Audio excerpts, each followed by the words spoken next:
Współcześnie obserwujemy niewiarygodnie szybki rozwój nauk ścisłych. Trwa postępująca specjalizacja, wykorzystanie najnowszych osiągnięć i wynalazków ze sztuczną inteligencją na czele.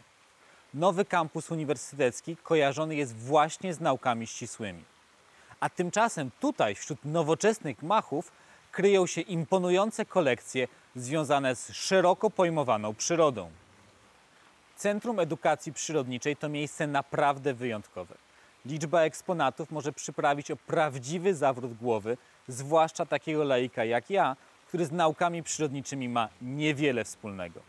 Korzystając z wiedzy eksperta, dowiemy się dziś, jakie są najcenniejsze eksponaty tej kolekcji oraz jaki jest jej początek.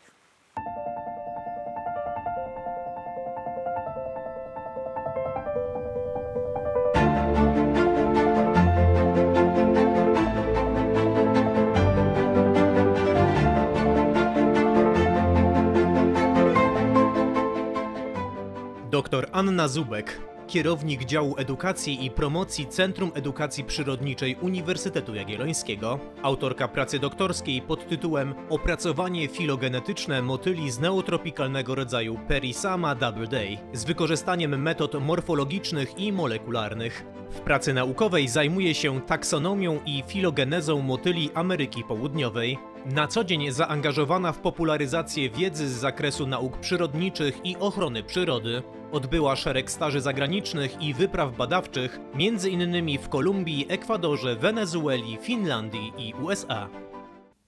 Zwiedzający często przyrównują Centrum Edukacji Przyrodniczej do Muzeum Historii Naturalnej. Czy taki był zamysł twórców tej placówki? Centrum ma też bardzo inne określenia. Słyszałam już wystawa o ziemi, centrum przyrodnicze, galeria zwierząt, skamielin, a nawet muzeum kolorowe. To określenie moich córek. Jest urocze. I bardzo się cieszę, że takie nazwy dostajemy, bo to pokazuje, że mamy szerokie grono odbiorców i że tutaj na ekspozycji każdy może znaleźć coś dla siebie. Wśród 10 000 eksponatów można tutaj zobaczyć dermoplasty, skamieliny, minerały, skały, meteoryty, szkielety i liczne preparaty anatomiczne. Przepraszam, dermoplasty? Dermoplasty to taka fachowa nazwa na, potocznie mówiąc, wypchane zwierzęta, czyli skóry zwierząt z sierścią czy piórami tak zakonserwowane i utrwalone, żeby wyglądały jak naturalne zwierzęta. Ale proszę się nie martwić, tutaj w centrum no to nie wygląda jak galeria wypchanych zwierzaków. Każda sekcja wystawy zoologicznej opowiada jakąś historię i może to być, jak tutaj, biografia, jest też sekcja poświęcona systematyce zwierząt, ale są też przystosowania do życia w wodzie, zachowania obronne, rozrodcze, ochrona środowiska i ulubiona chyba część naszych zwiedzających, czyli biomy. Tam są rekonstrukcje środowisk, ekosystemów z różnych kontynentów, które pokazują naturalne środowisko, w którym żyją eksponowane u nas zwierzęta. A jaka jest historia powstania tej imponującej kolekcji, która obecnie prezentowana jest w Centrum Edukacji Przyrodniczej? Warto zaznaczyć, że przez pierwszych prawie 400 lat swojego istnienia nasz uniwersytet w ogóle nie posiadał zbiorów przyrodniczych. Ich historia zaczyna się w roku 1782, kiedy rektorem naszej alma mater był Hugo Kołłątaj. I wtedy powołano do życia gabinet historii naturalnej. On miał swoją siedzibę w centrum przy ulicy Świętej Anny 6 i tam gromadzone były zbiory mineralogiczne i zoologiczne. Później gabinet podzielono na właśnie mineralogiczny i zoologiczny, natomiast później w miarę jak uniwersytet się rozrastał, to kolejne zbiory, można powiedzieć, podążały za wydziałami, instytutami czy zakładami i były rozproszone w całym Krakowie. Natomiast te zbiory, które tutaj w centrum zostały zgromadzone, pochodzą z muzeów zoologicznego, geologicznego, antropologicznego i paleobotanicznego. I z ich połączenia powstała ekspozycja stała, która nosi tytuł Historia Ziemi i Życia. A czy wszystkie prezentowane na tej wspaniałej ekspozycji eksponaty mają tak długą historię i czy wszystkie, możemy powiedzieć, są tak historyczne? Część zbiorów faktycznie Pamięta jeszcze gabinet historii naturalnej. Wiele z nich znajduje się w zbiorach naukowych, nieudostępnianych zwiedzającym, ale część można nawet podziwiać na ekspozycji. Mamy też bardzo wiele okazów pochodzących z badań naukowych, z darowizn, głównie od ogrodów zoologicznych czy prywatnych kolekcjonerów i hodowców. Mamy też pewne środki na zakup nowych okazów i dzięki temu możemy aktualizować naszą wystawę tak, żeby odzwierciedlała jak najlepiej bieżący stan wiedzy. I w takim duchu powstały na przykład 3 rekonstrukcje hominidów w części antropologicznej naszej wystawy. To jest Australopithec Lucy, Neandertalczyk i człowiek wyprostowany. I wszystkie te okazy u nas to są prototypy.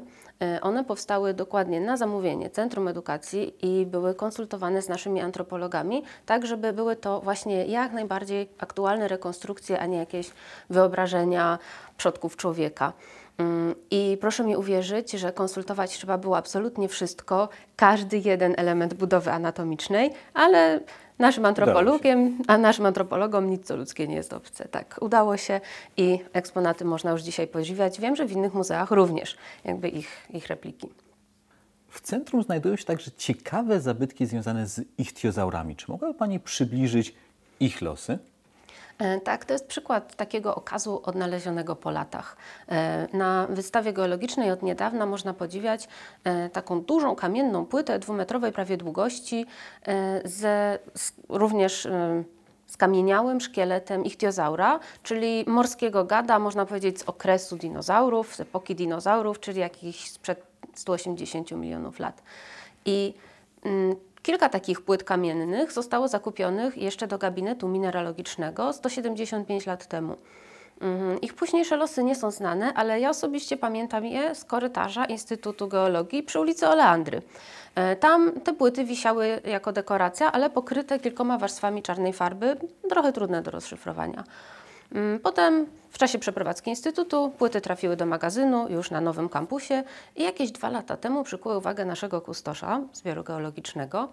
Okazało się, że 2 z nich to są autentyczne skamieniałości, nie żadne odlewy jak sądzono i oczywiście wszystko to było zapisane w starych księgach inwentarzowych, więc mamy potwierdzenie, mamy dowód na to i po roku prac konserwacyjnych, zdejmowania farby, zabezpieczenia tych eksponatów udało się je umieścić na wystawie. I ten skamieniały ichtiozaur to jest największy takiego typu okaz w Polsce.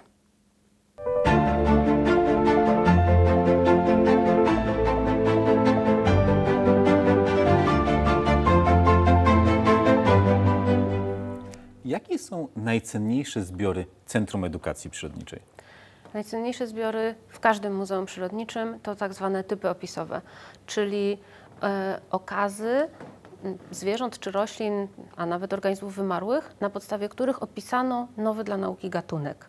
I takich typów nie eksponuje się, ponieważ są to unikaty i bardzo cenne, ale u nas w centrum można je czasem zobaczyć przy okazji wydarzeń takich jak Noc Biologów czy Festiwal Nauki. A na ekspozycji znajduje się pewien ciekawy eksponat, czyli czaszka krowy morskiej. Czy mogłaby Pani przedstawić jego historię? Krowa morska to gatunek, który został opisany w połowie XVIII wieku, a 27 lat później już w ogóle nie istniał. Został całkowicie wytępiony przez człowieka.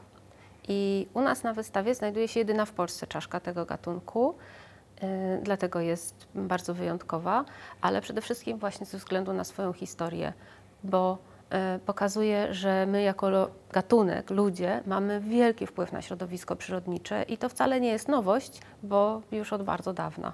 Dobrze, czyli mamy gatunek wymarły, imponujący eksponat, a jakie jeszcze takie ciekawsze eksponaty mogłaby Pani omówić naszym widzom?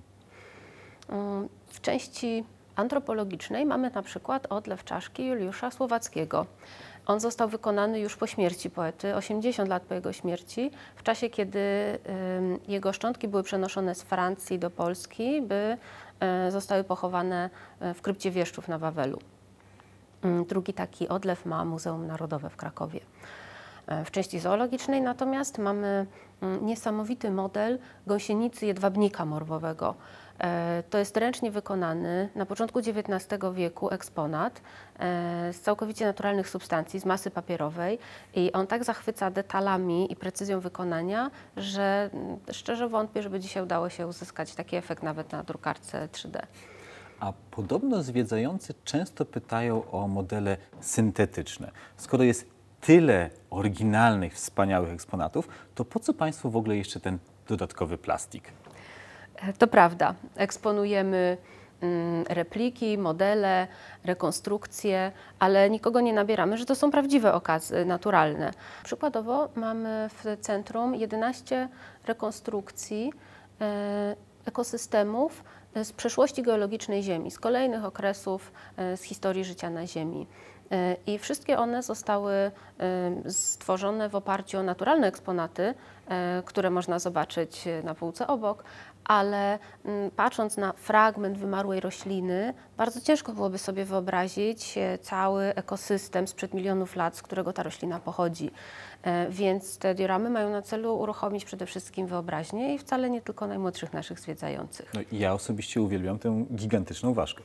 Jest jednym z ulubionych okazów na całej wystawie, nie tylko Pana, wielu zwiedzających. Ale prócz tych interesujących replik, makiet, w Państwa zbiorach znajdują się także bardzo ciekawe meteoryty. Czy mogłaby Pani przybliżyć to zagadnienie? Tak, mamy dość bogatą kolekcję meteorytów, a wśród nich drugi największy meteoryt, jaki kiedykolwiek spadł w Polsce, meteoryt Łowicz. Co ciekawe, ten największy okaz, tylko o 100 gramów cięższy, również znajduje się w zbiorach Uniwersytetu Jagiellońskiego w Obserwatorium Astronomicznym. Mamy tutaj też fragment bardzo ciekawego meteorytu, nazywa się Murchison i w nim znaleziono najstarszą substancję, jaka w ogóle znajduje się na Ziemi i jest to substancja starsza niż cała Ziemia, więc na pewno pozaziemskiego pochodzenia, ale przede wszystkim niesamowite jest to, że na Ziemi można zobaczyć substancję, która jest od tej Ziemi starsza. Mamy też przykłady pierwszych minerałów, jakie powstały na naszej planecie, pierwszych skał, jakie tu się formowały i najstarsze ślady życia na Ziemi, tak zwane stromatolity. To są kolonie bakteryjne, które zostały tutaj sprowadzone z Australii. Mamy też repliki jedynych w swoim rodzaju unikatowych eksponatów. To na przykład kopia okazu typowego, czyli właśnie tego, na podstawie którego pisano jeden z gatunków pterodaktyla. Normalnie można by ją było zobaczyć w Weronie, ale dzięki temu, że zrobiono kopię, można ją podziwiać również w zbiorach Centrum Edukacji Przyrodniczej. A czy wie Pan, gdzie znajduje się największy diament świata?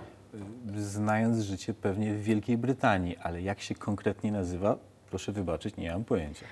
Zgadza się, jest to Wielka Brytania i wbrew powszechnemu przekonaniu największy diament świata to wcale nie Koh-i-Noor. Ten jest chyba najpopularniejszy. Największy diament świata nazywa się Cullinan i w tej chwili znajduje się w Berle Królewskim. Ale nie trzeba wcale jechać do Londynu, żeby go zobaczyć, bo w Centrum Edukacji Przyrodniczej posiadamy kopię tego diamentu i to nie jakiś plastikowy odlew, tylko cyrkoniową, wykonaną z cyrkonii, kopię oszlifowaną na wzór tego oryginału. I osobiście przyznaję, jest to mój ulubiony okaz w całej ekspozycji mineralogicznej.